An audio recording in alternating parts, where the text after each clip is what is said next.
I mean, Steph Curry wants to be liked. Klay Thompson wants to be liked. I don't think Kobe or Michael cared if they were liked, though. No, but I'm saying whoever it is, we're human beings who want to be liked. I mean, it's just like in the Twitter world, 100 people can say nice things about you, and it's just the one moron that says something out of left field that bothers you. So, listen, the guy goes over and beyond in terms of reaching out to kids and his own foundations, and there was a young man in Boston who was came out on the floor and was got a standing ovation for some heartaches that he's overcome, and LeBron, right in the middle of a timeout, made sure that he shook the young man's hand. So it's not just kids in Northeast Ohio. He does it all over the country. So, he's just not going to please everybody. I'm with you. I don't get the LeBron haters. My favorite LeBron moment was when, and I forget if it was Cleveland or Miami, when the guy hit the half-court shot, and LeBron went out and tackled him in celebrating, some fan hitting a half-court shot. And to me, that just showed LeBron just loves the game and likes to have a good time. Yeah, and listen, when you're at that level, and especially in the NBA, because these guys are, so reachable and so touchable, and the fans are so close to this sport. Everything they do and say is constantly on the microscope, and so he knows he's not going to be able to please everybody, but he gives his heart and soul to this game, and respects the game, and respects coaches, and respects teammates. So I don't know what more he can do. Yeah.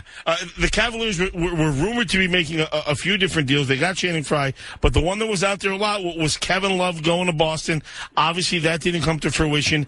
How is Kevin handling his name being bandied about so much in trade talks? Listen, he and David Griffin have had that conversation all throughout the season that, you're going to hear stuff. Don't pay any attention to it. And so, as David said yesterday on a local radio show, it's pretty interesting. Usually those rumors that start about a certain player are started in the city where they want the player. Yeah. So, connect the dots. So right. It's just, he was not going to go anywhere, just like he wasn't going to go anywhere this past summer. He signed the contract at 12/01 on July 1 to stay in Cleveland, and he wants to win championships. And this team is certainly in that short list conversation. Now, whether they do it, we'll see. It has to be played on the court, and obviously Golden State has set an incredible high bar, but we're in Oklahoma City right now. This team, I'm sure the Thunder feels like they can win a championship too. So let's see how it plays out. Golden State, San Antonio, OKC, we know the West is loaded. Who's the biggest threat to the Cavaliers in the East? Well, Toronto's playing great basketball right now. They stumbled a little bit last night at Chicago, but the rest of the pack, it's constant musical chairs. I think last count there was, 8 different teams have been in second place in the East this season behind Cleveland. So, Atlanta has stumbled like they did tonight and last night.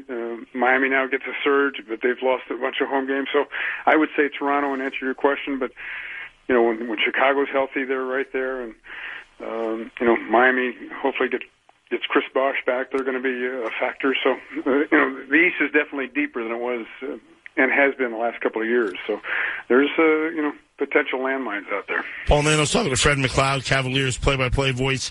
Anderson Varejao gone. You read, on the internet, it seems like everyone and their mothers lining up to take a shot at him, from the Warriors to the Mavericks and on and on. What would Anderson Varejao bring to a contending